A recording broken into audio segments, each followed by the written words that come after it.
media वाले आ जाओ media वाले सारे आ जाओ तू मेरे तू गुजारो तू मैंने गाल कटी है क्यों कटर तेनु गाल कटी है तू ना कर मैं तेनु क्यों कटी है गाल तू सही दो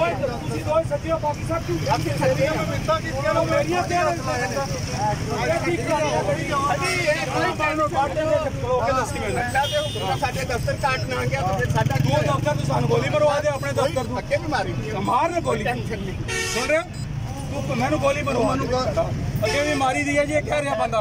अगे भी गोलियां मारियां तू मैंने गोली मार तू मैंने गाल कटी है ना मैं मुल पावांगा गोली मार तू मैंने गोली मार के दस गोली तू मार दे मैंने सोसाइटी वाले से गोली खाने वास्ते ते आए दिल तुसी जी गड्डी होती है नाल मैं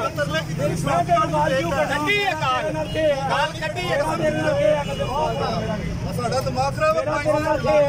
तू खलाम खड़ी इथे तू गोली मार मेरे पहले गोली मार 500 दे वो मैंने मेरा वीर पहले तू मेरे गोली मार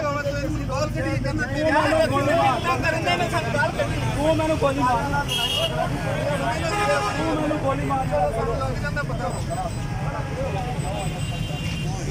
पीछे हो जाओ गोली मार यार साइड करो यार